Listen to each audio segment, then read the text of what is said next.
In the burning building analogy is that you have firefighters who go in for job interviews. The politicians tell pro-life leaders, just so you know, I discriminate. When I go into a building, I'm not going to save them all. And if there's a child in the midst of the fire, they're going to be a horrible reminder. And I don't want to do that to their parents, so I'm not going to save them. Like, what fire chief in their right mind would hire that firefighter? They just told you everything you need to know.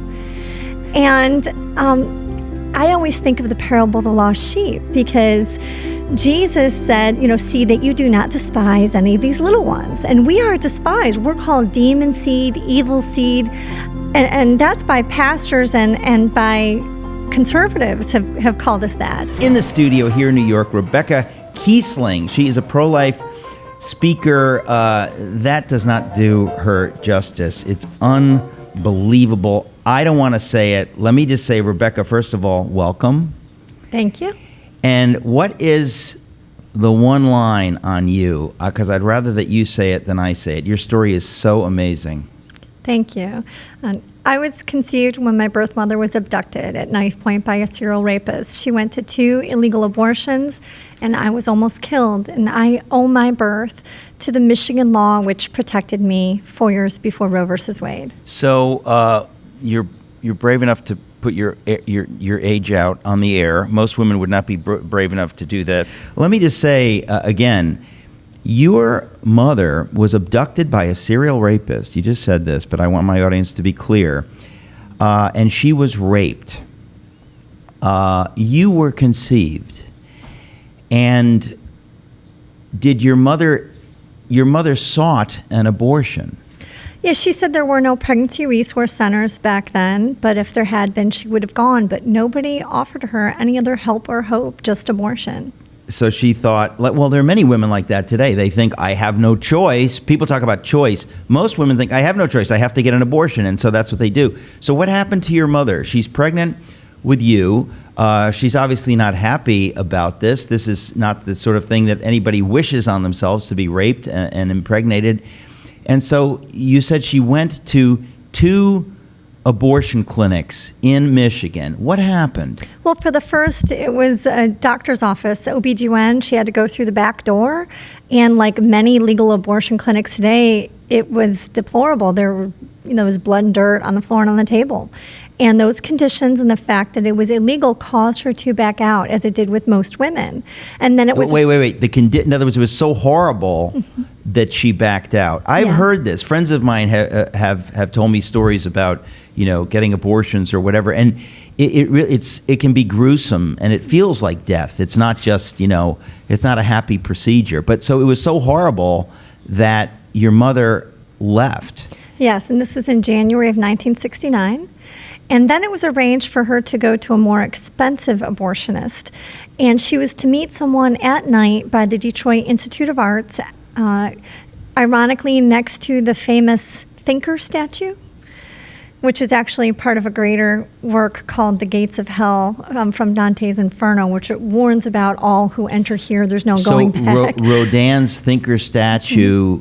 I didn't know that. Okay, so she was supposed to meet someone to go to a high-end abortion clinic. And they would approach her, say her name, blindfold her, put her in the backseat of a car, take her somewhere to abort me, blindfold her again and drop her back off. And she was told if she was further along than thought, or if there were any complications, they would have to keep her overnight. And she was terrified for her safety. And how far along was she? About 3 months. Okay. It's interesting, because here I am talking to you, right? And you were alive, and you had exactly the same DNA. Your beautiful eye color was already determined. And a lot of people would say that, you're not a person, you're a clump of cells. But obviously here we are. You survived that abortion attempt, so to speak. How? She spoke with this abortion doctor on the phone, expressed concern for her safety. He called her stupid, and she said, "You're going to call me names, forget it." And he went on to swear at her profusely, and she finally just hung up the phone. He called her back the next day, tried to talk her into allowing him to take my life for $500. And the same conversation took place, and she hung up the phone. There's actually a documentary film that's used in feminist studies all over the U.S. and Canada. It's the only film made about the back alley network prior to Roe, and it's called Back Alley Detroit. I can watch this film and see the men who are going to take my life. I know all the details of my impending death. That was my life-changing near-death experience, and the fact that I was younger doesn't make it any less real or any less significant than someone waking up out of a coma to find out they're almost killed. I have a friend, Paul Mahowski, dear friend. He was at the Christian Legal Society National Conference, and he heard you speak, and he's the one that urged me to have you on. And I realized that there are very few women who were conceived in rape who are talking about it. And, you become the poster child for something that we don't want to talk about in America. You said that you convinced Governor Rick Perry, then governor of Texas, to change his views on this. Tell us about that. And Newt Gingrich. I'm in the Citizens United film, The Gift of Life, with Governor Mike Huckabee, and mine is one of several featured in the film. And so at the premiere, there were 4 presidential candidates in Des Moines, and I had backstage passes. This is back in 2012 or when? Yeah. Yeah. Yes. And so I had backstage passes, introduced myself to each, told them that I'm the national spokeswoman for personhood, and right away, you had 2 of them saying, as Bachman and Santorum said, I signed the pledge. There was a no exceptions, no compromise pledge that came out. Bachman and Santorum. Okay, so Michelle Bachman and Senator Rick Santorum, you would expect them because they're very staunchly, clearly pro-life. So who was not clear on this issue? Gingrich and Perry. Okay, Newt Gingrich and Governor Rick Perry. Okay. Yeah, and I introduced myself to each, and I handed in my business card, conceived in rape, targeted for abortion, On subtle. on the card, yeah, just to in case they don't have a lot of time, they get it right up front. Yeah, and my DVDs. And Governor Perry asked me if I would autograph his DVD. I told him that I'm in tonight's film, and so I wrote 100% pro-life, and he asked me more questions, and I told him as an attorney, I've litigated numerous high-profile cases defending human life. I didn't know that you were an attorney. I apologize for that. You're not just a pro-life speaker, but you are involved in this legally. Yes, and I wrote a philosophical abortion essay in law school that's been ranked anywhere from number 1 and number 3 if you Google it. So I've been interested in finding a way to end abortion from a very early age. This has been my passion. Now, what happened to you then? So your mother obviously had you under very difficult circumstances, and what happened? She gave you up for adoption? Yes. People forget that you can do that, right? Yeah. You can have the human being and give the child up for adoption. And so obviously you were raised very well and turned out spectacularly, and now you're a mother yourself. Yes, I have 2 adopted children and 3 biological daughters, and I also have an adopted daughter in heaven, Cassie, who died. She had a serious genetic disorder, and she was absolutely precious. And then 2 who I miscarried.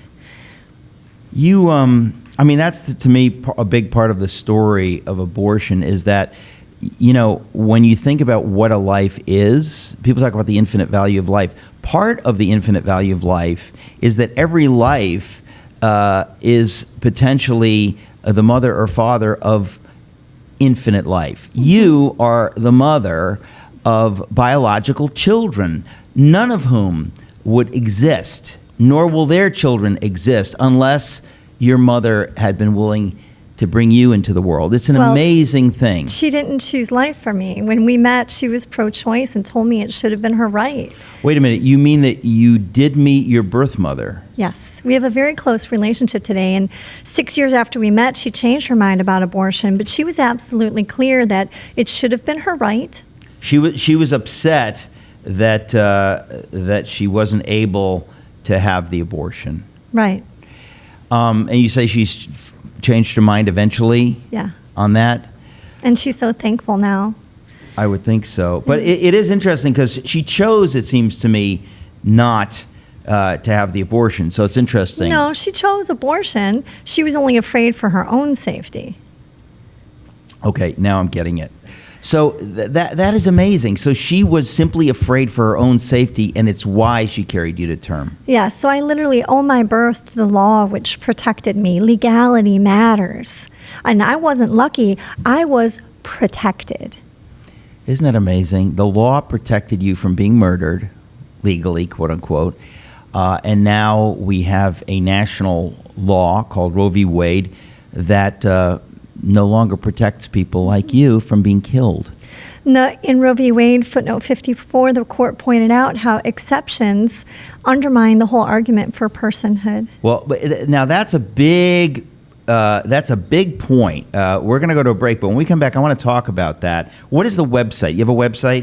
RebeccaKiessling.com and SaveTheOne.com. We were talking a moment ago about how the exceptions undermine the idea of personhood. In other words, if I say a human being conceived in rape can legally be killed in an abortion clinic, I'm really saying that it's not a person, or if it is a person, it's a person that's unequal to someone who is not conceived in rape. Right, because the 14th Amendment says that no state shall deny a person equal protection of the laws, and no state shall deprive a person of their right to life without due process.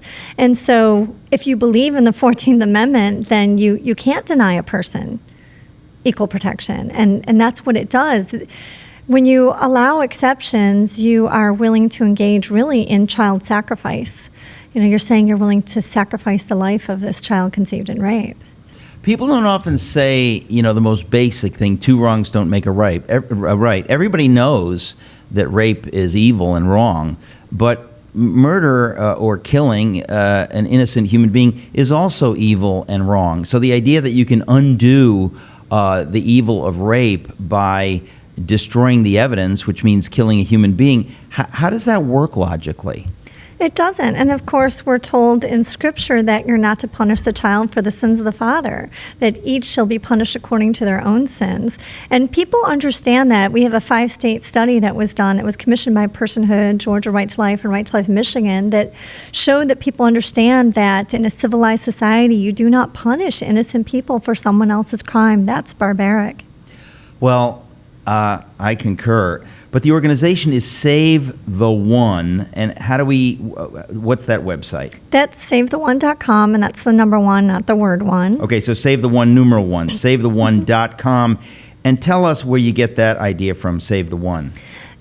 There's an unfortunate motto within the pro-life movement that you save the 99 in exchange for the one. And they'll say it's a burning building analogy, and wouldn't you save as many as you can while working to save all? Well, nobody's working to save all. I'm from Michigan, where we've never had a rape exception. You don't have to have rape exceptions. Most states have passed pro-life legislation without exceptions. And what really happens is, in the burning building analogy, is that you have firefighters who go in for job interviews. The politicians tell pro-life leaders, just so you know, I discriminate. When I go into a building, I'm not going to save them all. And if there's a child in the midst of the fire, they're going to be a horrible reminder. And I don't want to do that to their parents, so I'm not going to save them. Like, what fire chief in their right mind would hire that firefighter? They just told you everything you need to know. And I always think of the parable of the lost sheep, because Jesus said, see that you do not despise any of these little ones. And we are despised. We're called demon seed, evil seed. And that's by pastors and by conservatives have called us that. They say that we're a horrible reminder. I've been called Satan's spawn, the devil's child, monster's child. Well, see, look, I just want to be clear theologically. That is theologically fundamentally wrong. It's unbiblical. Right. God says every human being is equal in his sight, period, no exception. So there are no demonic people. Mm-hmm. There's either you are made in God's image and his beloved child for whom he died on the cross to save you and bring you into heaven forever, or you're not human, period. Mm-hmm. But you said that there are many, many people in this organization who have been conceived in rape, and they're Yes. doing part of the work that you're doing. I have a database of over 900 of us now who are conceived in rape, like me and mothers who became pregnant by rape, who either regret aborting, they're raising their children, mostly raising their children, and birth mothers from rape, and some who miscarried as well as hundreds who were told by doctors to abort. So we specialize in representing all of the so-called difficult cases in the abortion debate through our personal stories. Well, it's interesting because, you know, by putting a face on the issue, your face and the faces of all these others, it does make you all obviously human, and it makes the issue quite different from this abstract idea of, oh, some poor woman was raped, and you go, well, yes, that's bad, but then what about the human being that you're saying now we're not going to give that person a chance to live? And I think there are probably innumerable people that aren't even aware of this issue that were conceived in rape. Sure. And they're living their lives, and their mothers and grandmothers and fathers. And, you know, you think, wow, what about those people? There's a lot of famous people who were conceived in rape. Jesse Jackson was conceived in rape, Eartha Kitt, a lot of great humanitarians who were conceived in rape. And I just can't applaud you enough for being willing to take this on. But you're a person of Christian faith. You were not raised that way. No, I was adopted and raised in a secular Jewish home. I went to 5 years of Hebrew school, as bat mitzvah and everything. Wow. But I grew up, you know, so many of my family members had been killed in the Holocaust. And so I grew up at a young age understanding that there's, you know, people in this world who hate others to the extent that they'd be willing to kill other innocent people. And so I, you know, was passionate. I wanted to be an attorney from the age of 10. And is that right? Wanted to defend life. Isn't that amazing? At age 10. When did you find out how you had come into the world? How old were you? I was 18, and it was devastating. I was not given a foundation for dealing with that truth. So you were not really a Christian at that point. You had not accepted God, or not. I had first been saved at an altar call when I was 15, and then fell away after about 9 months. And so I was kind of lost during that time. Yeah, you weren't walking with God and couldn't really lean on Him when you got this news at age 18. How did that come about? I mean, did your parents just sit you down and tell you this? No, I received information from the court, and it had all kinds of details about her, and all it said for him was that he was Caucasian of large build. And since then, by the way, through Ancestry DNA, I know who my biological father is. As of 3.5 years ago, I had a first cousin match, and as of just about a year and a half ago, I know with certainty who my biological father is, and he never spent a day in jail. He got to live his life. He passed away? No, he's still alive. He's still alive? Yeah. He's never repented? No. I have a great relationship with my half-brother, though. Unbelievable. But at the time, I didn't have a foundation for dealing with the truth. And so those big picture questions of who am I, why am I here, you know, what is my value, identity, and purpose were difficult. And I wanted to prove my worth to others by, you know, excelling in academics. I thought if I was attractive and I could prove my worth and find someone to love me, then I'd be valuable, and I could show people that I deserve to be alive. And now I know that I shouldn't have to prove my worth to anyone. And I know that I was created by God in His image for a purpose, which was not to be aborted. And I know that I have an infinite worth, that I can point to the cross. That's my worth. I don't have to pull out my checkbook. It's, yes. Well, it's important that we say that, because there are people that they think that their value does come from something other than God's gift to us of making us in His image. That's it. You don't have to do anything except be a human being. And according to the Bible, we have infinite worth. He paid a price for my life. And yes. And here we are.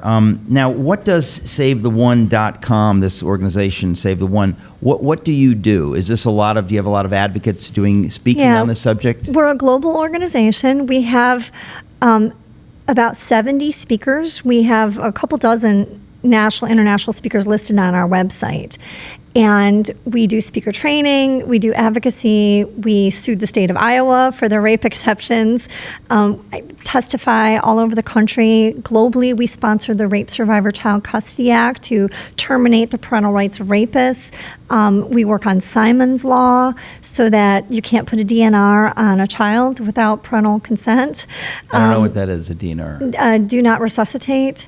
So we advocate for all of the difficult cases, including, after they're born, to protect them, to protect their parents, to protect the children, to protect the children, their mothers who were conceived in rape, so that the rapist doesn't have parental rights. So we do all kinds of advocacy focused on all of these so-called hard cases. Through Save the One Uganda, I was just sent a photo of a baby. This woman gave birth. She was 16. Her mother wanted her to abort after she was raped.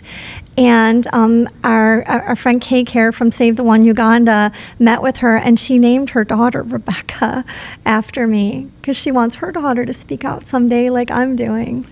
Well, it's just so beautiful. I know that you've been interviewed by Dr. James Dobson. There's so many people that understand this, and yet there's so many that still don't understand it. It's startling to me that Governor Rick Perry and Newt Gingrich, of course, who is now a staunch Catholic, that you would think that they would have gotten this before you spoke to them.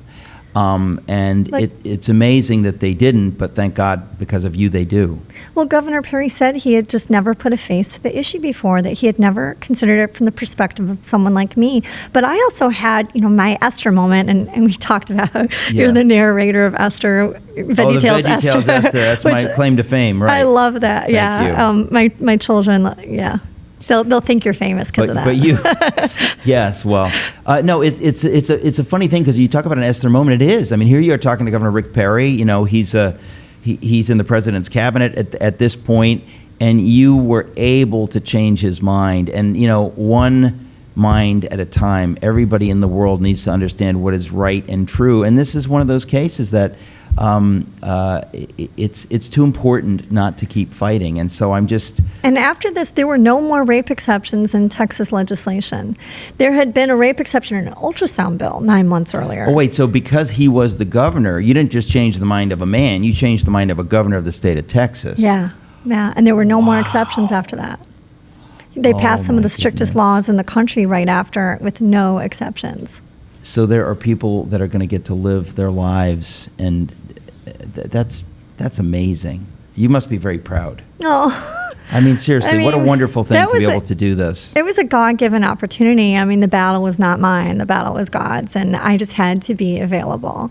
So the website, RebeccaKiessling.com, or Save the One, and it's a numeral 1, SaveTheOne.com. People can book you, obviously, as a speaker, and you're all over the internet. So this is all good news. Rebecca Kiessling, just an honor to have you. Thank you so much. Thank you so much for having me.